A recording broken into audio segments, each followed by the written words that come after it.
আপনি এখানে বলতেছেন সমাজতন্ত্র, আবার বলতেছেন গণতন্ত্র, একটার সাথে কন্ট্রাডিক্টরি।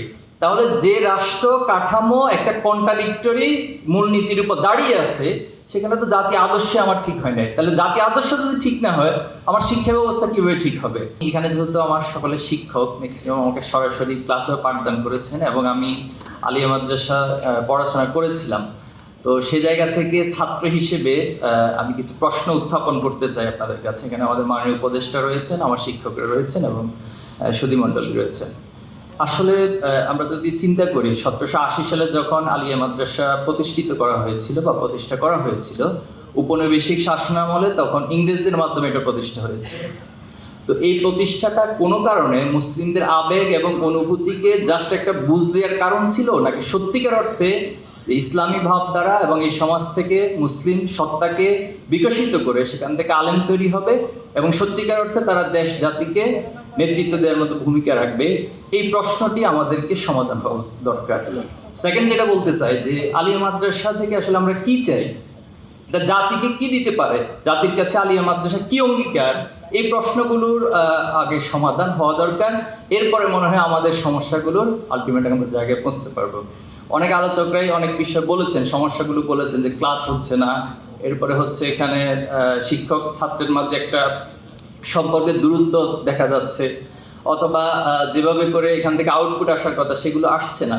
এখন এগুলো আসবে কিভাবে? একটা জাতি যখন তার নিজস্ব কোনো আদর্শ ঠিক করতে পারে না। দেখুন 71 সালের পরে আজকে এতগুলো বছর গিয়েছে, আমি যদি এখানে প্রশ্ন করি, আমার শিক্ষকদের কাছে প্রশ্ন রাখি যে আমাদের এই জাতিটার আসলে একটা ইউনিক এবং কনক্রিট আদর্শটা কি, আমি জানি না এটার এক বাক্যে কোনো উত্তর আসবে কিনা।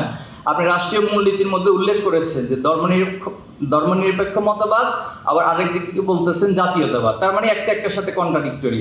আপনি এখানে বলতেছেন সমাজতন্ত্র, আবার বলতেছেন গণতন্ত্র, একটার সাথে কন্ট্রাডিক্টরি।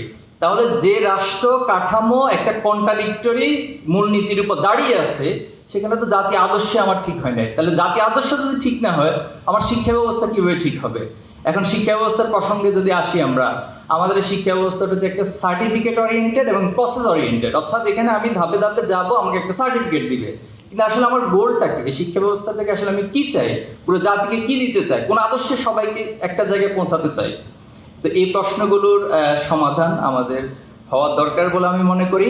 এজন্য আমাদের পলিসি মেকিংয়ের যে জায়গা, দেখুন আজকে আলেম ওলামাদেরকে এক ধরনের বাইনারি জায়গায় পৌঁছায় দেওয়া হয়। যে আলেম মানে হচ্ছে তিনি নির্দিষ্ট কিছু গণ্ডির মধ্যে থাকবেন। এখানে আমাদের উপদেষ্টা মহোদয় আছেন, যখন উপদেষ্টা ধর্ম উপদেষ্টা বা ধর্ম মন্ত্রণালয় নামক একটা বিষয় সামনে আসে, তখনই একজন আলেমকে প্রয়োজন হয়। হ্যাঁ, এখানে একজন আলেমকে লাগবে।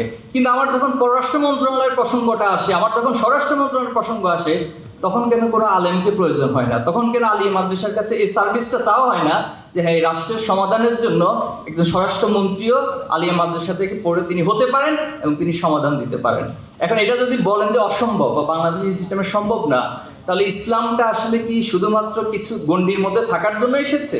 কোরআন কি শুধু কিছু গণ্ডির মধ্যে থাকার জন্য এসেছে? আলিয়া মাদ্রাসায় কিছু বুঝ দেয়া অথবা কিছু মানুষকে সান্ত্বনা দেওয়ার জন্য প্রতিষ্ঠিত হয়েছে? নাকি সত্যিকার অর্থে রাষ্ট্রের প্রত্যেকটা সমস্যাকে আইডেন্টিফাই করে সেটা সমাধান দিতে পারবে যারা আলিয়া মাদ্রাসায় পড়বে, যারা মাদ্রাসা থেকে পড়বে, যারা আলেম হবে, তাদের কাছ থেকে সেটা আসবে?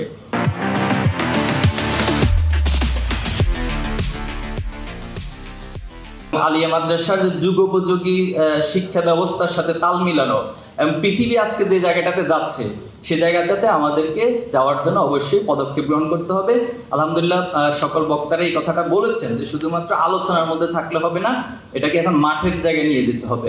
সব আন্দোলনের মধ্যে ইন্টেলেকচুয়াল মুভমেন্ট এবং মাঠের আন্দোলন, দুইটার একটা কম্বিনেশন প্রয়োজন হয়। আলহামদুলিল্লাহ, আমরা যেহেতু জুলাই পরবর্তী প্রজন্ম এবং জুলাই আন্দোলনে সম্পৃক্ত থাকার কারণে, ছাত্র রাজনীতির সাথে সম্পৃক্ত থাকার কারণে আমাদের চাহিদাটা আপনাদের কাছে একটু তড়িৎ গতিতে আমরা চাই। কোনো কিছু ধীর গতিতে আস্তে আস্তে করে হবে, হচ্ছে, এভাবে করে অনেক বছর তো আমরা পার করেছি। 71-এর পরে তো বছরের পর বছর পার করে ফেলছি, বাট জাতিকে তো একটা জায়গায় এখন নিয়ে যেতে পারিনি। এই জন্য আমাদের এখানে যারা আছেন কর্তৃপক্ষ, শিক্ষক, আপনাদের প্রতি অনুরোধ থাকবে, আপনারা আমাদের প্রজন্মের চাহিদাটাকে বুঝে মাদ্রাসা শিক্ষা না, শুধুমাত্র টোটাল আলিয়া মাদ্রাসা, কওমি মাদ্রাসা সহ টোটাল শিক্ষা ব্যবস্থাটা নিয়ে আপনারা ভাববেন, সে আশাবাদ ব্যক্ত করে এবং প্রত্যাশা রাখি যে এটার একটা গুণগত পরিবর্তন আসবে ইনশাল্লাহ।